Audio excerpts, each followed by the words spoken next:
Shalom saudara yang dikasihi Tuhan, haleluya. Kita sudah kembali berada di minggu pekerjaan yang baru lagi, hari Senin 10 Februari 2025. Saya berdoa agar saudara terus dalam pemeliharaan Tuhan dan hidup dalam keberkatan Tuhan, baik itu berkat jasmani, jiwani, dan rohani. Dan hari ini kita akan belajar lagi mengenai hikmat dan kebijaksanaan dalam renungan malam yang saya buat ini.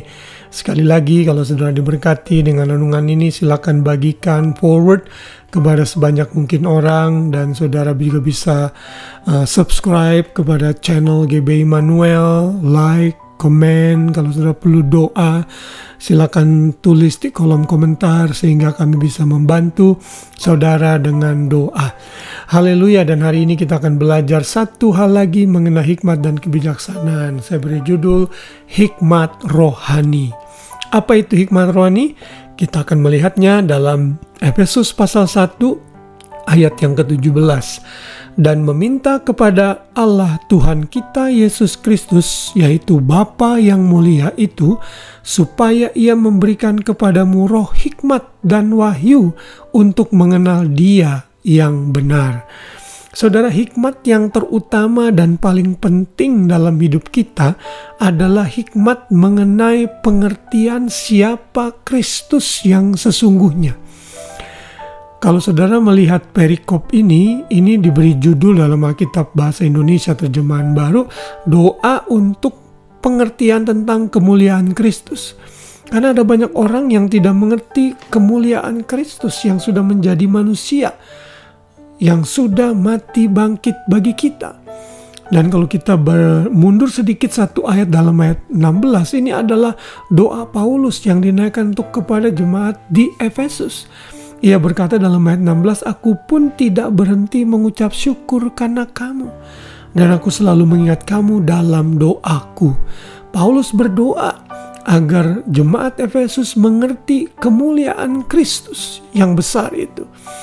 Dan kalau kita lanjutkan dalam ayat yang ke-18, di sana dikatakan, "Dan supaya menjadikan mata hatimu terang, agar kamu mengerti pengharapan apakah yang terkandung dalam panggilannya, betapa kayanya kemuliaan bagian yang ditentukannya bagi orang-orang kudus, dan betapa hebat kuasanya bagi kita yang percaya, sesuai dengan kekuatan kuasanya yang dikerjakannya di dalam Kristus dengan membangkitkan Dia dari antara orang mati dan mendudukkan Dia di sebelah kanannya di sorga, jauh lebih tinggi dari segala pemerintah dan penguasa dan kekuasaan dan kerajaan dan tiap-tiap nama yang dapat disebut, bukan hanya di dunia ini saja, melainkan juga di dunia yang akan datang." Wow, ini adalah kemuliaan Kristus yang mesti kita mengerti.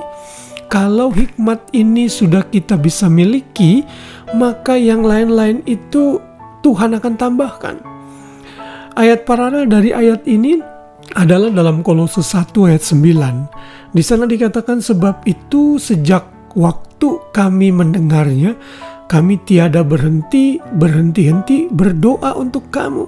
Kami meminta supaya kamu menerima segala hikmat dan pengertian yang benar untuk mengetahui kehendak Tuhan dengan sempurna." Hikmat kedua yang perlu kita miliki dalam kehidupan kita selain mengerti kemuliaan Kristus adalah agar kita memiliki hikmat untuk mengerti, mengetahui, dan melakukan kehendak Tuhan dengan sempurna. Dari mana kita tahu kehendak Tuhan yang sempurna? Tentunya dari halaman-halaman kitab suci, halaman-halaman Alkitab yang kita punya. Tuhan di dalam firman-Nya sudah memberikan banyak perintah, dan Dia sudah menyatakan banyak kehendak-Nya agar kita lakukan dalam kehidupan kita. Hanya orang-orang yang memiliki hikmat dan kebijaksanaan serta pengertian yang baiklah yang sanggup melakukan apa yang Tuhan kehendaki dalam hidup ini, dalam hidup mereka. Ini adalah hal yang sangat penting. Kepandaian, pengalaman, dan pengetahuan yang kita punya tidak akan pernah bisa memberikan kita hikmat yang sempurna. kalau kita tidak mendasarinya dari firman Tuhan. Karena itu hikmat rohani ini harus kita miliki terlebih dahulu. Dan kalau saudara sudah menerima Yesus sebagai Tuhan dan Juru Selamat, maka saudara punya modal untuk hidup dalam hikmat, dalam penuh dengan kebijaksanaan, sehingga hidup saudara memuliakan Tuhan dan hidup kita menjadi berkat dimanapun Tuhan menempatkan kita. Ini yang paling penting. Karena itu sebelum kita beristirahat pada malam hari ini, mari kita kembali merenungkan keseluruhan Efesus pasal 1 ini, agar kita mengerti kemuliaan Kristus. Saat Kristus itu nampak dalam diri kita dan kita menyadari kemuliaannya yang besar sebagai anak tunggal Bapa, maka hikmat itu akan menuntun kita dalam banyak hal dalam hidup ini. Itulah hikmat rohani yang terpenting yang mesti kita miliki. Dan biarlah renungan ini mengingatkan kita untuk mengejar hal ini dan belajar mengerti siapa Kristus dengan segala atribut dan kemuliaannya. Haleluya, biarlah firman ini meneguhkan, menguatkan, dan mengingatkan kita, sehingga hikmat Tuhan memenuhi kita senantiasa. Selamat malam, selamat beristirahat, biar kasih Kristus menaungi kita semua. Shalom.